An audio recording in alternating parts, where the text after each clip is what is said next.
việc làm phúc đức, anh em phải coi chừng, chớ có phô trương cho thiên hạ thấy, bằng không anh em sẽ chẳng được cha của anh em đứng gần trên trời ban hưởng. Vậy khi bố thí, đừng có cua chiên đánh trống như bọn đạo đức giả thường biểu diễn trong hội đường và ngoài phố xá, tốt để người ta khen. Thầy bảo thật anh em, chúng đã được phần thưởng rồi. Còn anh, khi bố thí, đừng cho tay trái biết việc tay phải làm, để việc anh bố thí được kín đáo, và cha của anh đấng thấu suốt những gì kín đáo sẽ trả lại cho anh. Và khi cầu nguyện, anh em đừng làm như bọn đạo đức giả, chúng thích đứng cầu nguyện trong các hội đường hoặc ngoài các ngã ba ngã tư cho người ta thấy. Thầy bảo thật anh em, chúng đã được phần thưởng rồi. Còn anh, khi cầu nguyện, hãy vào phòng đóng cửa lại và cầu nguyện cùng cha của anh đứng hiện diện nơi kín đáo, và cha của anh đứng thấu suốt những gì là kín đáo sẽ trả lại cho anh.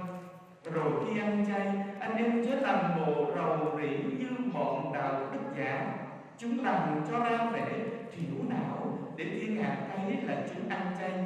Thầy bảo thật anh em, chúng đã được phần thưởng rồi. Còn anh, khi ăn chay, nên rửa mặt cho sạch, chải đầu cho thơm, để không ai thấy là anh ăn chay, ngoại trừ cha của anh đứng hiện diện nơi kín đáo, và cha của anh đứng thấu suốt những gì kín đáo sẽ trả lại cho anh. Đó là lời Chúa.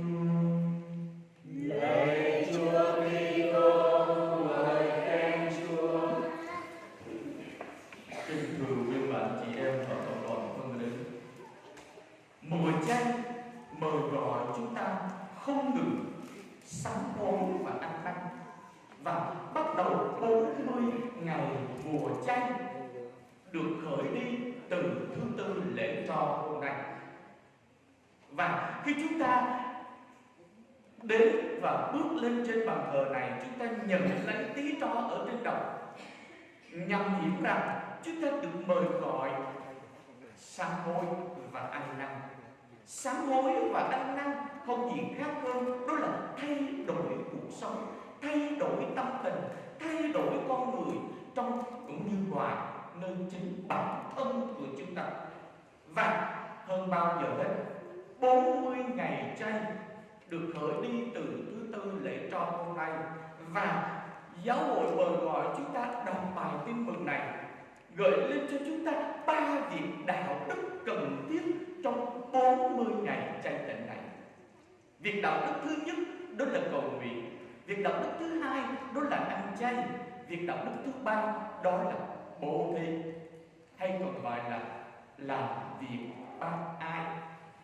Cầu nguyện đó là chúng ta được mời gọi làm mới lại cái tương quan của chúng ta với Chúa, mà lâu nay nó cũ kỹ trong đời sống cầu nguyện của chúng ta. Nó cũ kỹ ở chỗ đó là ta không còn đến với Chúa thường xuyên nữa, lơ là, nhạt nhẽo, đôi khi bỏ Chúa nữa, bỏ cầu nguyện, bỏ tin tưởng, bỏ phó thác, bỏ cậy trong phòng Chúa, không còn đến với Chúa thường xuyên nữa. Thì giờ đây, trong mùa chay tháng này, mời gọi chúng ta làm mới lại cái tương quan đó với Chúa và với anh chị em của mình. Chúng ta thường xuyên gặp gỡ Chúa hơn, đó là làm mới lại tương quan với Chúa. Làm mới lại tương quan với Chúa là ta đến với Chúa không phải để xin điều này, xin điều kia. Làm mới lại tương quan với Chúa đó là cách chúng ta đến để tạ ơn Chúa, chúc tụng Chúa, ngợi khen Chúa qua đời sống cầu nguyện của chúng ta. Làm mới lại tương quan với Chúa đó là chúng ta chuyên cần siêng năng đến với Chúa mỗi khi chúng ta gặp khốn khó, mỗi khi chúng ta gặp thử thách, mỗi khi chúng ta thành công trong cuộc sống. Đây là lúc ta được mời gọi sống đời sống cầu nguyện, làm mới lại tương quan với Chúa. Điều thứ hai Chúa mời gọi chúng ta qua bài tin mừng này đó là ăn chay. Ăn chay không gì khác hơn đó là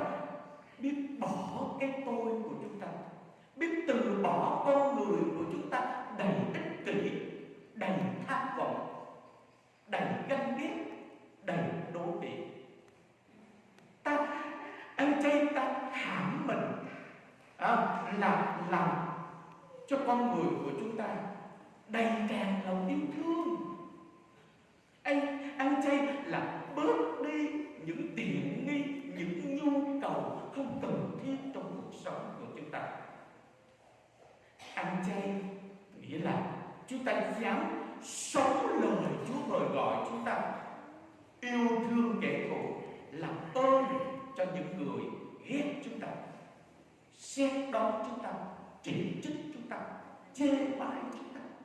Nếu chúng ta dám bỏ đi cái tôi của chúng ta, đây là cách chúng ta sẵn sàng đón nhận lòng yêu thương qua việc chúng ta biết đến với anh chị em của mình, sẵn sàng tha thứ, sẵn sàng bỏ qua những thiếu sót và lỗi lầm của anh chị em mình.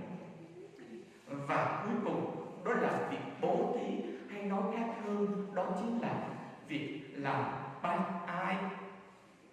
Việc làm bác ái không phải là chúng ta cho một ít tiền lẻ, đó là cách chúng ta làm việc bác ái, mà hơn hết đó là thể hiện một thái độ, một cung cách, một cách cư xử quan tâm hơn, chăm sóc hơn, lo lắng hơn cho những người nghèo, những người cơ nhỡ, những người gặp nạn, những người thiếu thốn, nơi chính cuộc sống của chúng ta, nơi chính gia đình của mình. Nếu chúng ta có đủ lòng yêu thương thì chắc chắn việc chúng ta làm cho người vợ của mình, làm cho người chồng của mình, làm cho người cha, người mẹ của mình, cái này cái kia trong chính gia đình của chúng ta, đấy là cách ta thể hiện lòng bác ái của chúng ta.